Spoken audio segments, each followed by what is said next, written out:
আমার মায়ের নাম মালবিকা দেবী। সন্ধ্যার নরম আলোয় আমাদের পুরনো বাড়ির বারান্দায় বসে মা একা একা চা খাচ্ছিলেন। বাইরে বৃষ্টির হালকা ছাট পড়ছিল, আর সেই শব্দটা যেন ঘরের ভিতরের নীরবতাকে আরও গভীর করে তুলছিল। আমি রাহুল দোতলার জানালা দিয়ে নিচের দিকে তাকিয়েছিলাম। মায়ের চেহারাটা এখনও যেন সময়ের স্রোতে অটুট রয়ে গেছে। 40-এর কাছাকাছি বয়স, কিন্তু চোখের সেই গভীরতা, চুলের নরম ঢেউ আর হাতের সেই সুন্দর আঙুলগুলো দেখলে মনে হয় যেন কোনো পুরনো ছবি থেকে উঠে এসেছেন। বাবা চলে যাওয়ার পর থেকে এই বাড়িটা যেন আরও নিস্তব্ধ হয়ে গেছে। আমি ইঞ্জিনিয়ারিং পড়ছি, কলেজ থেকে ফিরে প্রায় এই বারান্দায় মায়ের পাশে বসে সময় কাটাই। কিন্তু আজকাল কেন জানি না, সেই বসাটা আর শুধু সাধারণ মনে হয় না। মালবিকা দেবী সকাল থেকে রাত পর্যন্ত ঘর সামলান, আমার খাবার তৈরি করেন, আমার জামাকাপড় গুছিয়ে রাখেন। কখনো কখনো তার মুখে একটা হালকা হাসি ফুটে ওঠে, কিন্তু সেই হাসির আড়ালে যে একটা গভীর একাকিত্ব লুকিয়ে আছে, সেটা আমি বুঝতে শুরু করেছি।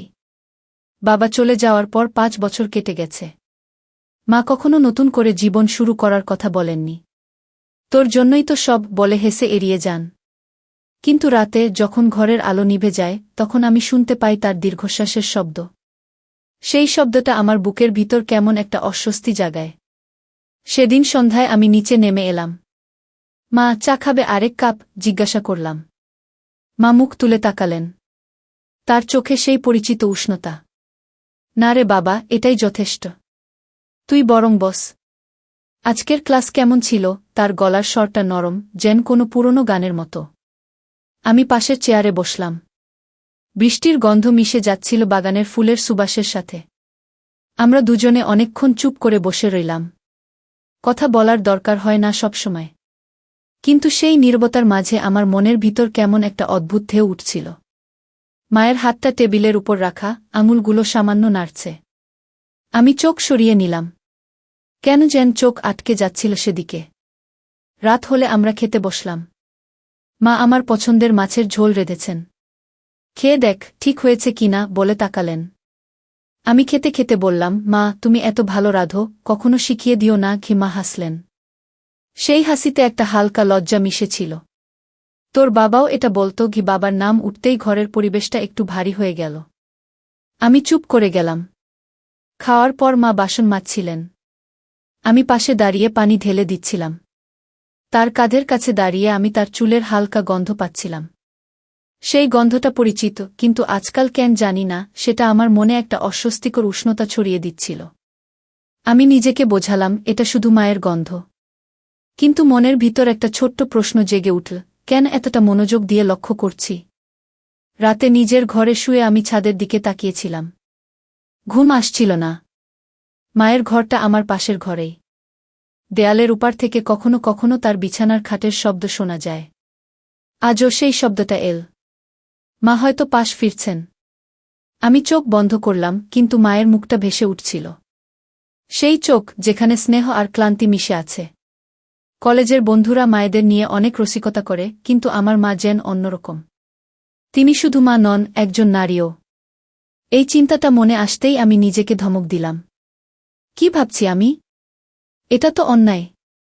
কিন্তু মন থেকে সেই চিন্তা সরানো যাচ্ছিল না। পরের দিন সকালে মা আমাকে ডেকে তুললেন।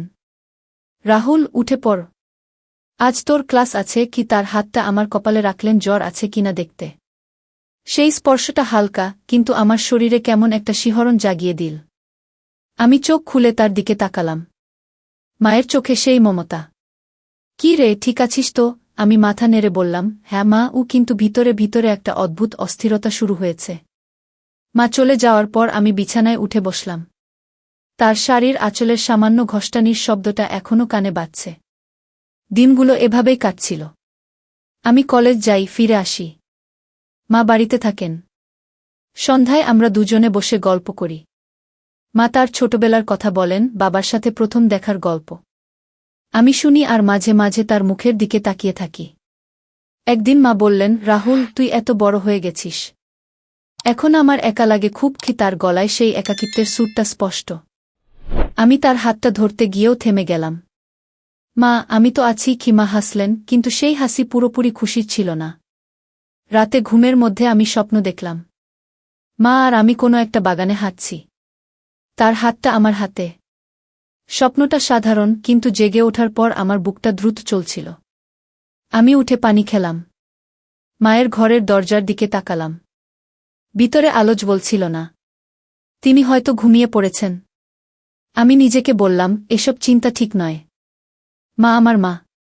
কিন্তু মনের গভীরে একটা ছোট্ট আগুন জ্বলতে শুরু করেছে, যেটা এখনও নামহীন, কিন্তু ধীরে ধীরে উষ্ণতা ছড়াচ্ছে। কয়েকদিন পর একটা ঝড়ের রাত। বিদ্যুৎ চলে গেছে। মা ভয়ে আমার ঘরে এলেন। রাহুল একা থাকতে ভয় করছে। আমি তাকে বললাম, এখানে বসো মা। মা আমার বিছানার একপাশে বসলেন। অন্ধকারে তার শ্বাসপ্রশ্বাসের শব্দ শোনা যাচ্ছিল। আমরা কথা বলছিলাম না, শুধু পাশাপাশি বসে ঝড়ের শব্দ শুনছিলাম। সেই মুহূর্তে আমার মনে হল মা যেন আরও কাছের। তার শরীর থেকে আসা হালকা উষ্ণতা আমাকে ঘিরে ধরছিল। কিন্তু আমি কিছু বললাম না। মা শুধু বললেন, তোর পাশে থাকলে ভয় কমে যায় রে। আমি মাথা নেড়ে সম্মতি জানালাম। রাত গভীর হল, কিন্তু ঘুম এল না কারোরই। এভাবেই দিন কাটছিল। আমি লক্ষ্য করছিলাম, মা যখন আমার দিকে তাকান, তার চোখে একটা অদ্ভুত আলো জ্বলে ওঠে। হয়তো আমার চোখেও। কিন্তু কেউ কিছু বলছি না। এটা এখনও শুধু একটা অস্বস্তিকর অনুভূতি। একাকী রাতে আমি বিছানায় শুয়ে মায়ের কথা ভাবি। তার হাসি, তার যত্ন, তার একাকিত্ব। আর মা হয়তো তার ঘরে শুয়ে আমার কথা ভাবেন। এই চিন্তাগুলো ধীরে ধীরে আমাদের মধ্যে একটা অদৃশ্য সেতু তৈরি করছে। নিষিদ্ধ কিন্তু আকর্ষক। সপ্তাহখানেক পর একটা ঘটনা ঘটল। আমি কলেজ থেকে ভিজে ফিরলাম। মা দরজায় দাঁড়িয়েছিলেন। এত ভিজে গেলি কেন বলে আমার কপাল থেকে চুল সরিয়ে দিলেন। সেই স্পর্শটা হালকা, কিন্তু আমার শরীর কেঁপে উঠল। মা হয়তো লক্ষ্য করলেন না। তিনি আমাকে গামছা দিয়ে মুছিয়ে দিতে লাগলেন। তার হাতের নরমতা আমার কাঁধে। আমি চুপ করে দাঁড়িয়ে রইলাম। মনের ভিতর ঢেউ উঠছে। মা ঠিক আছে বলে আমি সরে গেলাম। কিন্তু সারা রাত সেই অনুভূতি মাথায় ঘুরছিল। মালবিকা দেবী সেদিন রাতে নিজের ঘরে বসে জানালার বাইরে তাকিয়েছিলেন। তার মনে অনেক চিন্তা। ছেলেটা বড় হয়ে গেছে। তার চোখে এখন একটা অন্যরকম দৃষ্টি। মা নিজেকে বোঝান, এটা শুধু মায়ের প্রতি ভালোবাসা। কিন্তু রাতের নীরবতায় তার মনেও কোনো অব্যক্ত আকাঙ্ক্ষা জেগে ওঠে। তিনি বিছানায় শুয়ে পাশ ফিরলেন। ছেলের ঘরের দিকে তাকিয়ে ভাবলেন, রাহুল কেমন আছে। এই চিন্তাগুলো তাকে অস্থির করে তোলে। কিন্তু তিনি কাউকে বলতে পারেন না। আমাদের দুজনের মধ্যে এই গোপন টানাপোড়েন চলতে থাকে। দিনের আলোয় আমরা সাধারণ মাছেলে। কিন্তু রাতের অন্ধকারে একাকী মুহূর্তে চোখে চোখ পড়লে সেই স্ফুলিঙ্গ জ্বলে ওঠে। এখনো কোনো কথা হয়নি। শুধু অনুভূতি জমছে। ধীরে, খুব ধীরে। সেই ঝড়ের রাতের পর থেকে আমাদের বাড়ির পরিবেশটা যেন সামান্য বদলে গিয়েছিল। বাইরে থেকে সবকিছু একই রকম। মা সকালে উঠে রান্না করেন, আমি কলেজে যাই, ফিরে এসে পড়াশোনা করি। কিন্তু ভিতরে ভিতরে একটা অদৃশ্য স্রোত বয়ে চলেছে। মালবিকা দেবী এখন আর শুধু আমার মা নন, তার উপস্থিতিটা আমার কাছে একটা গভীর অনুভূতির উৎস হয়ে উঠেছে। আমি চেষ্টা করি সেটা উপেক্ষা করতে, কিন্তু পারি না। রাতে ঘুমের মধ্যে তার মুখটা ভেসে ওঠে, তার নরম গলার স্বর কানে বাজে। সেদিন সকালে মা আমাকে ডেকে তুললেন। রাহুল, চা ঠান্ডা হয়ে যাচ্ছে। উঠে আয়। তার গলায় সেই পরিচিত মমতা। আমি উঠে বসলাম। মা ঘরে ঢুকে জানালার পর্দা সরিয়ে দিলেন। সকালের আলো তার শাড়ির উপর পরে একটা নরম আভা ছড়িয়েছিল। আমি তার দিকে তাকিয়ে রইলাম কয়েক মুহূর্ত। মা লক্ষ্য করলেন। কি রে, এমন করে তাকিয়ে আছিস কেন? তার চোখে একটা হালকা জিজ্ঞাসা। আমি চোখ নামিয়ে বললাম, না মা, কিছু না। আজকের আবহাওয়াটা ভালো লাগছে। মা হাসলেন। সেই হাসিতে কোনো সন্দেহ ছিল না, কিন্তু আমার মনে একটা অপরাধবোধ জেগে উঠল। আমি কেন এভাবে তাকাচ্ছি? নাস্তা খেতে খেতে আমরা সাধারণ কথা বলছিলাম। মা বললেন, তোর পরীক্ষা কবে থেকে শুরু? ঠিকমতো পড়ছিস তো? আমি মাথা নেড়ে বললাম, হ্যাঁ মা। তুমি চিন্তা করো না। কিন্তু আমার চিন্তা অন্যদিকে। মায়ের হাতের আঙুলগুলো যখন চায়ের কাপ ধরে থাকে, সেদিকে চোখ চলে যায়। তার নখের হালকা গোলাপি রং, আঙুলের সরু গড়ন, সবকিছু যেন নতুন করে দেখছি। মা কথা বলতে বলতে মাঝে মাঝে আমার দিকে তাকান। তার চোখে স্নেহের সাথে মিশে আছে আরেকটা অজানা অনুভূতি, যেটা হয়তো তিনি নিজেও বুঝতে পারছেন না। কলেজে গিয়ে আমি মন বসাতে পারছিলাম না। বন্ধুরা হাসিঠাট্টা করছিল, কিন্তু আমার মাথায় শুধু বাড়ির কথা। ফিরে এসে দেখি মা বাগানে ফুল গাছের যত্ন নিচ্ছেন। তার শাড়ির আঁচলটা সামান্য সরে গেছে, কপালে ঘামের ফোঁটা। আমি পাশে গিয়ে দাঁড়ালাম। মা, এত গরমে কেন বেরিয়েছ? মা মুখ তুলে তাকালেন। তোর জন্যই তো রে। এই গাছগুলো তোর বাবার খুব প্রিয় ছিল। কি বাবার কথা উঠতেই তার চোখটা সামান্য ভিজে উঠল। আমি তার কাঁধে হাত রাখতে গিয়েও থেমে গেলাম। শুধু বললাম, আমি আছি মা। একা লাগলে বলো। খিমা আমার দিকে তাকিয়ে রইলেন কয়েক মুহূর্ত। চোখে চোখ পড়তেই একটা অদ্ভুত স্ফুলিঙ্গ জ্বলে উঠল। আমরা দুজনেই চোখ সরিয়ে নিলাম। সন্ধ্যায় আমরা বারান্দায় বসেছিলাম। বৃষ্টি থেমে গেছে, কিন্তু বাতাসে ভেজা মাটির গন্ধ। মা একটা বই পড়ছিলেন। আমি পাশে বসে মোবাইল দেখছিলাম, কিন্তু চোখ বারবার তার দিকে চলে যাচ্ছিল। মায়ের চুলের একটা রেশকা কপালে পড়েছে। তিনি সেটা সরিয়ে দিলেন। সেই ছোট্ট অঙ্গভঙ্গিটুকু আমার মনে গেঁথে গেল।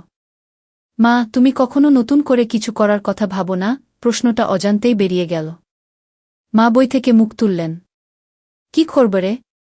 তোকে নিয়ে আমার জীবন ভরে আছে। কি? তার গলায় একটা দীর্ঘশ্বাস। আমি বললাম, তবু মা, তুমি তো এখনো অনেক কিছু করতে পারো। বাইরে বেরোনো, বন্ধুদের সাথে দেখা। মা হাসলেন। তোর বাবা চলে যাওয়ার পর সবকিছু ফিকে হয়ে গেছে। শুধু তুই আলোক। সেই কথাগুলো শুনে আমার বুকটা ভারী হয়ে গেল। মা আমাকে কতটা ভালোবাসেন।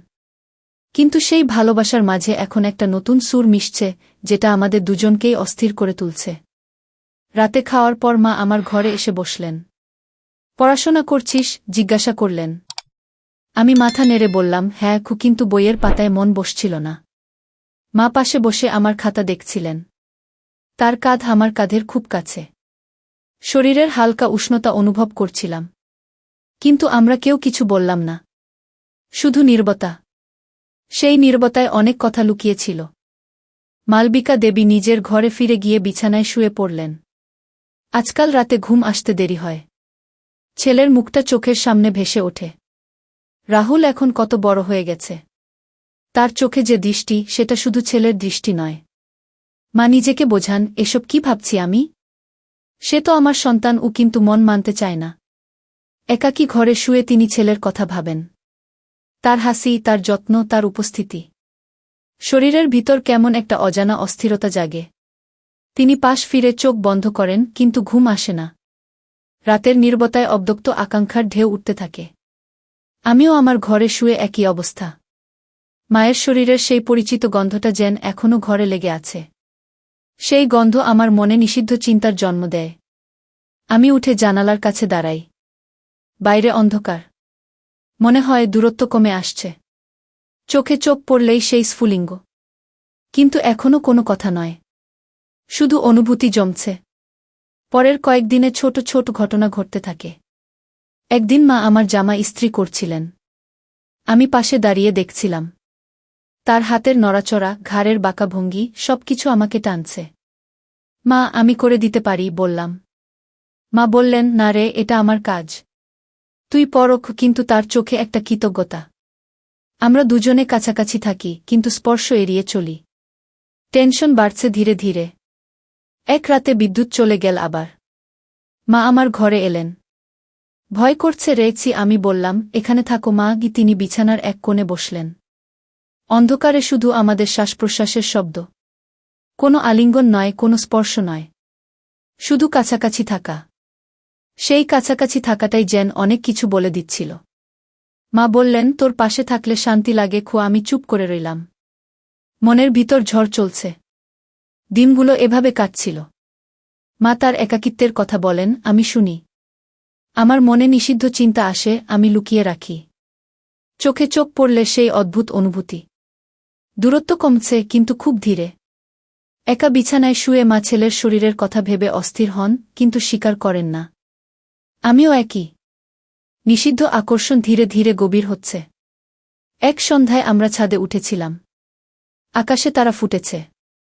মা বললেন, ছোটবেলায় তোর বাবা আমাকে তারা দেখাত। কি? তার গলা ভারী। আমি পাশে দাঁড়িয়ে তার দিকে তাকালাম। মায়ের চোখে জল চিকচিক করছে। আমি হাত বাড়াতে গিয়েও ফিরিয়ে নিলাম। মা, কাঁদো না। মা হাসার চেষ্টা করলেন। সেই মুহূর্তে আমাদের মধ্যে একটা অদৃশ্য বন্ধন আরও শক্ত হল। রাত গভীর হলে প্রত্যেকে নিজের ঘরে। কিন্তু ঘুম নেই। মনের ভিতর আগুন জ্বলছে ধীরে ধীরে। এই আগুন একদিন গ্রাস করবে দুজনকেই। কিন্তু এখনও সময় হয়নি। শুধু অপেক্ষা। সময় যেন ধীরে ধীরে গড়িয়ে চলছিল, কিন্তু প্রতিটি মুহূর্ত আমাদের মধ্যে একটা নতুন স্তর যোগ করছিল। মালবিকা দেবী এখন প্রায় আমার দিকে তাকিয়ে থাকেন। তার চোখে স্নেহের সাথে মিশে যাচ্ছে একটা গভীর, অব্দক্ত অনুভূতি। আমিও আর নিজেকে সামলাতে পারছি না। কলেজ থেকে ফিরে বাড়িতে ঢুকতেই মায়ের উপস্থিতি টের পাই। যেন বাতাসে তার অস্তিত্ব ছড়িয়ে আছে। সেদিন বিকেলে আমি ছাদে বই নিয়ে বসেছিলাম। মা উঠে এলেন। কি পড়ছিস রে? জিজ্ঞাসা করে পাশে বসলেন। তার শাড়ির খুসখুস শব্দটা আমার কানে বাজছিল। আমরা অনেকক্ষণ গল্প করলাম। মা তার যৌবনের দিনগুলোর কথা বললেন। তোর বাবা আমাকে খুব আদর করত। কিন্তু এখন সব স্মৃতি হয়ে গেছে। কি তার গলায় একটা ক্লান্তি।